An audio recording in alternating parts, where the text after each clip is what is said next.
അവസാന ജോലി. ഉറങ്ങുന്ന നഗരത്തിന്റെ ഹൃദയഭാഗത്ത് മൂടൽമഞ്ഞും ചന്ദ്രപ്രകാശവും നിറഞ്ഞ ആകാശത്തിനു കീഴിൽ ലിയോ ഒരു നിഴൽ പോലെ നീങ്ങി.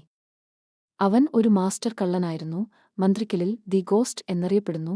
ഇന്ന് രാത്രി അവന്റെ അവസാന ജോലിയായിരിക്കുമെന്ന് കരുതപ്പെടുന്നു. റെഡ്വുഡ് കുന്നിലെ മാളിക പഴയ പണമായിരുന്നു.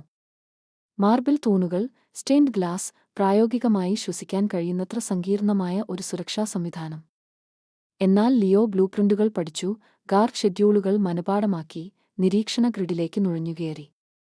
ലക്ഷ്യം ദശലക്ഷക്കണക്കിന് വിലയുള്ള ദി വിഡോ സ്റ്റിയർ എന്നറിയപ്പെടുന്ന ഒരു നീലക്കല്ല്. അകത്ത് അവൻ വേഗതയുള്ളവനായിരുന്നു. നിശബ്ദൻ. ഇടനാഴികളിലൂടെ ഒരു പ്രേതവസ്തു. 5 മിനിറ്റിനുള്ളിൽ അവൻ ഗാലറിയിലായിരുന്നു. നീലക്കല്ല് അതിന്റെ ഗ്ലാസ് കൂട്ടിനടിയിൽ തണുത്തുറഞ്ഞ ഒരു സമുദ്രത്തുള്ളി പോലെ തിളങ്ങി. അവൻ കേസ് നിരായുധമാക്കി രത്നം പറിച്ചെടുത്തു പോകാൻ തിരിഞ്ഞു. അപ്പോഴാണ് അവൻ അത് കേട്ടത്, ഒരു മൃദുവായ ശ്വാസം. ഒരു പെൺകുട്ടി. 10 വയസ്സിൽ കൂടുതൽ പ്രായമില്ല, ഇടനാഴിക്ക് സമീപം പൈജാമ ധരിച്ച്, ഒരു ടെഡി ബിയറിനെ പിടിച്ച് അവനെ നേരെ നോക്കി. ലിയോ മരവിച്ചു. നീ ഒരു ദുഷ്ടനാണോ? അവൾ ചോദിച്ചു. അവൻ മടിച്ചുനിന്നു, പിന്നെ മുഖം മൂടി ഊരി. ഞാൻ പോകുന്ന ഒരാൾ മാത്രം. അവൾ ആ രത്നത്തിലേക്ക് നോക്കി.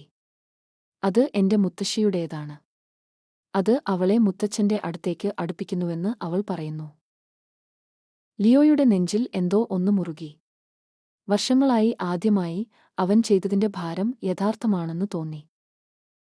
അവൻ മുട്ടുകുത്തി, നീലക്കല്ല് അവളുടെ ചെറിയ കൈയിൽ മൃദുവായി വച്ചു, എന്നിട്ട് പറഞ്ഞു, എങ്കിൽ അത് അവളുടെ പക്കലുണ്ടാകണം. നേരം പുലർന്നപ്പോഴേക്കും പോലീസ് രത്നം തൊട്ടുതീണ്ടിയിട്ടില്ലെന്ന് കണ്ടെത്തി. നിർബന്ധിത കടന്നുകയറ്റത്തിന്റെ ലക്ഷണങ്ങളൊന്നുമില്ല, അലാറങ്ങളൊന്നുമില്ല, ഡിസ്പ്ലേയിൽ ഒരു കുറിപ്പ് മാത്രം. ചില കാര്യങ്ങൾ മോഷ്ടിക്കാൻ വളരെ വിലപ്പെട്ടതാണ്.